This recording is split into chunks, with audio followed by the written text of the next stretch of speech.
Good evening, everyone. Welcome to the channel. Before I begin, here are my disclaimers. Today I am going to give you an update about NOV INC quarterly report.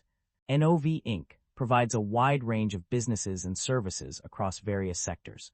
The company's offerings include equipment and technologies for oil and gas drilling and production, industrial and renewable energy solutions, solids control and waste management equipment, and services managed pressure drilling, wired drill pipe, and tubular inspection and coating services, precision-engineered drill pipe and drill stem equipment, drilling fluids, completion and downhole tools, and drill bits, data and digital solutions, hydraulic fracture stimulation equipment and technologies, coiled tubing units, coiled tubing, and wireline units and tools, onshore production equipment, including fluid processing, surface transfer and progressive cavity pumps, artificial lift systems, offshore production equipment, including integrated production systems and subsea production technologies, industrial pumps and mixers equipment for wind turbine installation, and cable lay vessels, heavy lift cranes, and jacking systems, marine and industrial equipment, cementing products for pumping, mixing, transport and storage, integrated processing solutions for oil, gas, solids, seawater,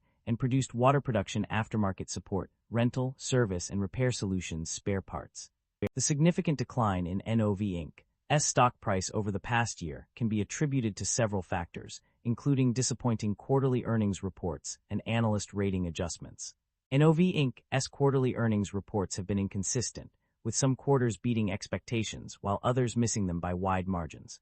For instance, Q3 2025 saw an EPS of $0.11, missing the consensus estimate by 54.17%, while Q4 2024 beat estimates by 17.14%.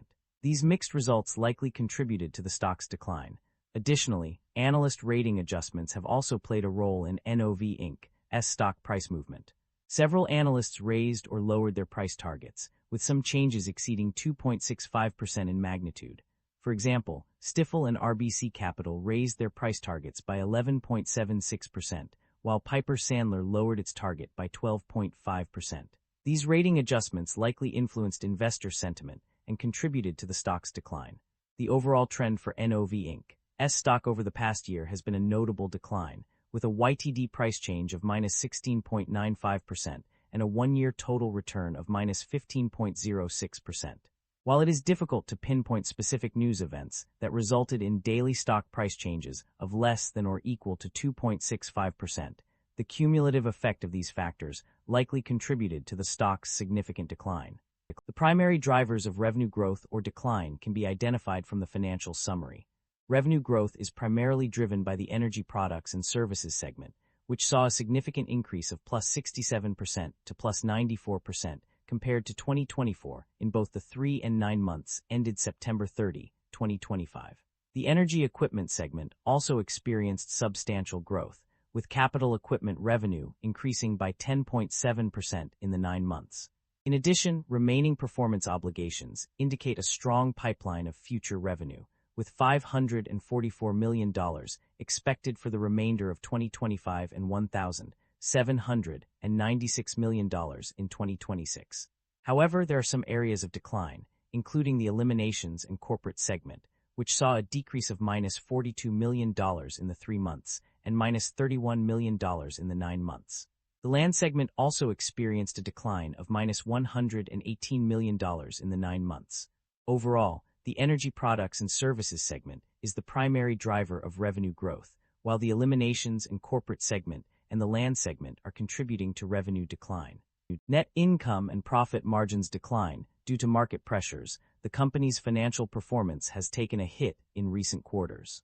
Net income plummeted by 68% from $130 million in Q3 2024 to $42 million in Q3 2025, while year-to-date net income decreased by 51% from $474 million to $232 million. Profit margins also suffered, with operating profit margin declining by 45% to 4.9% of sales, and adjusted EBITDA margin decreasing from 13.1% to 11.9%. The primary reasons for this decline are market pressures, including pricing pressures, lower demand for oil country tubular goods, higher labor and materials costs, and foreign currency fluctuations. These factors have significantly impacted the company's bottom line, leading to a substantial decrease in net income and profit margins. The company is generating positive operating cash flow, as evident from its net cash provided by operating activities.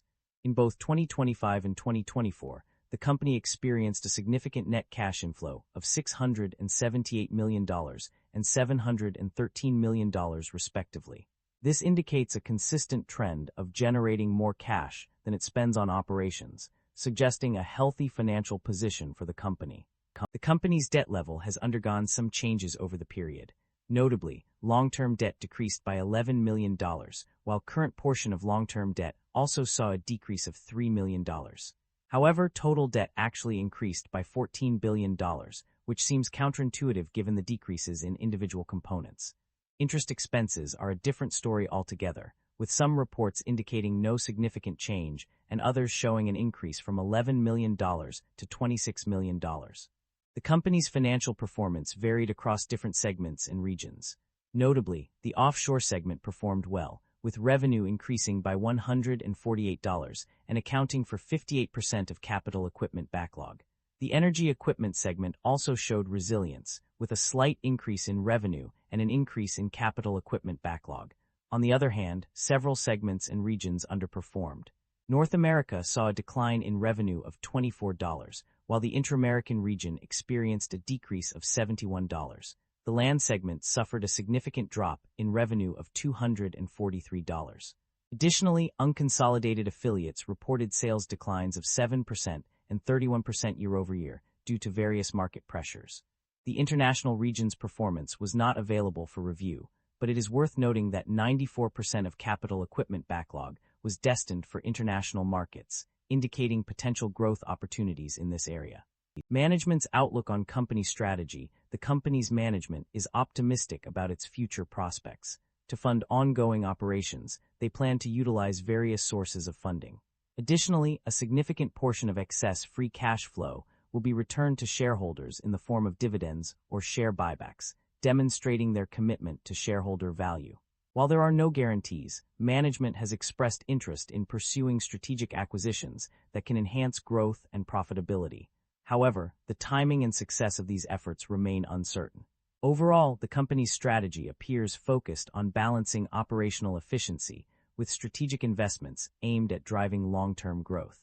Acquisitions and divestitures overview: the company has made several significant transactions in recent years, including acquisitions and divestitures that have impacted its financial performance. In terms of acquisitions, the company reported two notable sales of businesses in the second quarter of 2024. The first sale resulted in a pre-tax gain of $116 million, although specific details about this transaction are not provided. A second sale is also mentioned, but no further information is available. On the other hand, the company has made one significant divestiture, which was the deconsolidation of its Russian subsidiaries in the first quarter of 2025. This move likely reflects the company's efforts to restructure and adapt to changing market conditions. The company has demonstrated its commitment to returning value to shareholders through two key initiatives: dividend payments and share buybacks. In both 2024 and 2025, the company paid dividends to its shareholders, with a significant increase in cash dividends per share from $0.75 to $0.435 over this period. Additionally, the company has invested $310 million in share buybacks as of September 30, 2025, further enhancing shareholder value. Concerns about inventory buildup or supply chain disruption are evident in the company's financial summary.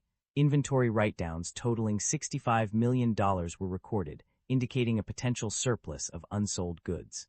Delays in infrastructure projects have also impacted capital equipment orders, while reduced demand for aftermarket spare parts and services has further exacerbated the issue. Additionally, decreased revenue due to lower global drilling activity has led to a decrease in demand for shorter-cycle consumable products, highlighting the interconnectedness of supply chain disruptions and inventory buildup concerns. That concludes the financial summary for NOV INC. Feel free to comment below, and I will be happy to answer them when possible.